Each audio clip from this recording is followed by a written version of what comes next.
Okay, I keep getting interrupted in the middle of my stories.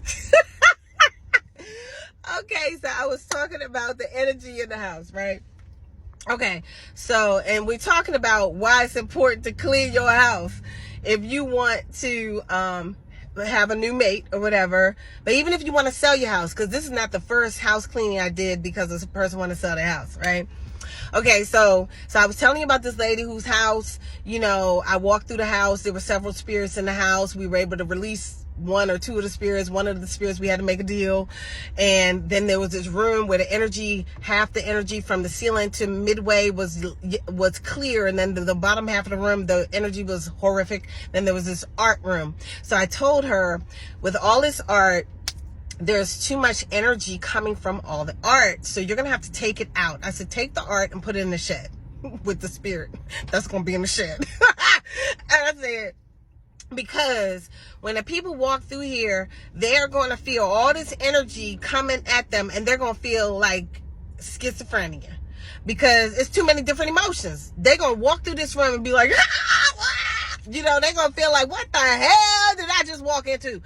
And all they're going to see is all this art. Oh, okay. But they're going to feel crazy, right? I said, so take all the art, put it out there.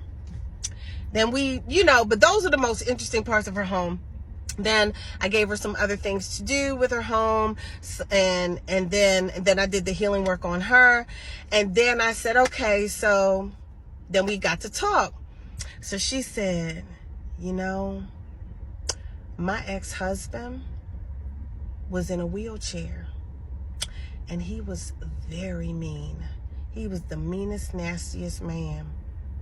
And that's where he slept. Back there, down that hallway, that's where he would stay. Back down there, he would stay in that room. That was his bathroom. That's why the funky ass energy was only halfway. Because that's where he was all the time. Because he was in a wheelchair. How about that? And then she told me, when I was telling her about the art, because remember, she was a skeptic, right? So when I'm talking to her, she ain't saying nothing. And so I'm telling her about all her art and how she felt when she was painting all the pieces. And she said, you were so on point. Every piece of art that you said, you were so on point. And then she told me about her grandmother that I had met when I came in the door. And so it was very interesting. So anyway, that was a great experience. And then she didn't pay me $350. She actually paid me more. She gave me a $50 tip because she thought I was so on point. And then she was able to sell her house. How about that? After she did the things that I said, she was able to sell the house. So anyway, because she couldn't sell her damn house. So and I did another one with another lady. She had to sell 8 or 9 pieces of property in a declining market. I think it was like 2008 or 9 or 6 or something. Whenever the year when the market was tanking in real estate, when everything was going crazy from the hyperinflated real estate market. And I told her exactly what to do. I did the healing on the houses, and I was in Texas. The houses were in California. I did the healing on the houses. I told her what to do to the outside of the houses, and she sold every last one of those houses within a couple weeks. In a market where you couldn't sell. Okay? So anyway, but it's important if you want to attract new to release the old and release the cords to the old. You know, when you're still corded with someone, you might be thinking that you're just thinking about the person. I can't get them off my mind. Oh, right? But in all actuality, you're corded with them and they are thinking about you. So you are feeling their feelings through this cord, and it keeps you out of the blue thinking about this person. So after relationships, I always release cords. Bye-bye cords. Get out of here. You know, I ain't got time for all that. Because if I think about you, I want it to be because I'm just thinking about you. I don't want it to be because you thinking about me. And then I don't want to be having mixed feelings, mixed emotions, yucky feelings, low vibrational feelings. I don't feel like dealing with all that. You know what I mean? I just want to be me, you know? So I released all that stuff like at the beginning, but I didn't initially because I didn't know, you know? So it's definitely important to heal yourself and to love yourself. Fill yourself with love. If you are in a relationship and you feel like it's toxic or it's not as loving as you would want it to be, then you may need to take a sabbatical and get in touch with yourself and learn how to fill the voids that you're filling with the garbage from the relationship.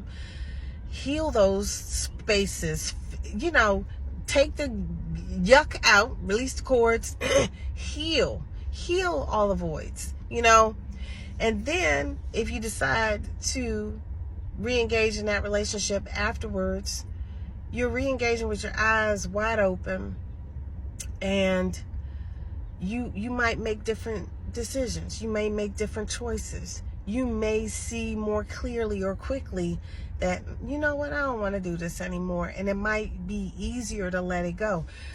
Sometimes we have really toxic ties. I know this one person, I did readings on them a while ago. It's this couple. I won't name the couple. But I did readings on them, and the male in the couple is actually, I'm not sure how it happened with him, because I would have to go back to the reading. But his being is not like he's got a vessel, but the spirit inside is like a demon, like a low vibrational spirit. So, and her spirit is not a demon spirit, even though she be wilding out too, as y'all call him.